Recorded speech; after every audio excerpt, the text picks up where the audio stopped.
नमस्कार मित्रों। आज 28 जनवरी कई मायनों में खास है।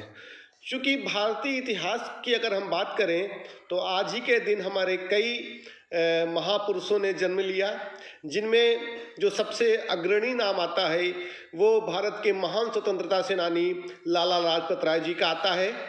आज हम उनकी 157वीं जयंती पूरे भारत में बहुत धूमधाम से मनाए हैं और प्रधानमंत्री जी ने भी अपने कार्यक्रम में उनको सच्ची श्रद्धांजलि दी है।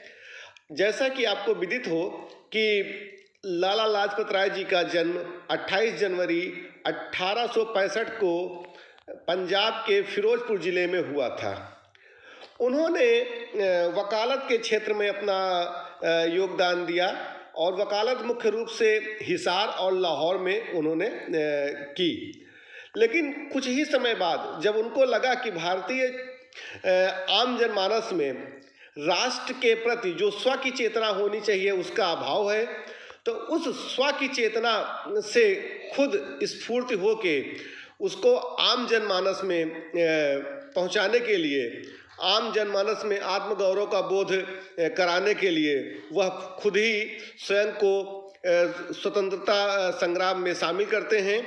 और इस तरह से आपको याद होगा कि उन्होंने जब साइमन कमीशन का विरोध किया और साइमन कमीशन वापस जाओ जैसे नारे दिए, उस समय उनको जो है लाठी लगी और उसी कारण अगला कुछ समय बाद जो है 17 नवंबर को उनकी जो है मृत्यु हो जाती है, जो पूरे संपूर्ण भारत के लोगों के दिलों में बड़ा जो है क्षोभ उत्पन्न करने वाला था।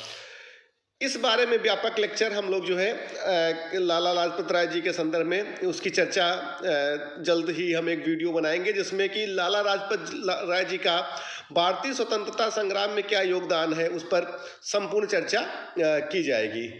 साथ ही साथ आज आपको याद हो कि भारत के जो मुख्य न्यायाधीश थे हीरालाल कानिया, उन्होंने जो है सुप्रीम कोर्ट के मुख्य न्यायाधीश का पद आज ही के दिन संभाला था 28 जनवरी 1950 को। ये बहुत महत्वपूर्ण है कि 28 जनवरी 1950 को आज ही के दिन न्यायाधीश हीरालाल कानिया ने सुप्रीम कोर्ट के मुख्य न्यायाधीश का पद संभाला था। उसके साथ ही साथ एक और महत्वपूर्ण घटना भारत में हुई थी कि आज ही के दिन यानी 28 जनवरी 1899 को भारतीय सेना के पहले भारतीय सेनाध्यक्ष फील्ड मार्शल के.एम. करियप्पा का जन्म हुआ था 28 जनवरी 1899 को। उसके साथ ही साथ एक और महत्वपूर्ण घटना हमारे यहाँ इतिहास में मानी जाती है 28 जनवरी की, वो यह है कि 28 जनवरी 1961 के दिन HMT घड़ी, आप जानते हैं कि एक समय HMT घड़ी हमारे यहाँ ब्रांड के रूप में थी और HMT घड़ी की जो पहली फैक्ट्री है उसकी शुरुआत बेंगलुरु में आज ही के दिन 1961 में यानी 28 जनवरी 1961 को बेंगलुरु से हुई थी। तो इसी तरह की रोचक जानकारियों के लिए हमारे साथ बने रहें। जल्द ही लाला लाजपत राय जी की उनका स्वतंत्रता संग्राम में क्या योगदान रहा है उस पर एक व्यापक वीडियो आपको मिलेगा। और जल्द ही हम लोग जो है अपने बच्चों को ध्यान में रखते हुए UGC नेट PGT TGT के कुछ लेक्चर्स समय समय पर हम देने का प्रयास करते रहेंगे, जिससे कि बच्चों में हमारे इतिहास के प्रति जो है रुचि बनती रहे। धन्यवाद।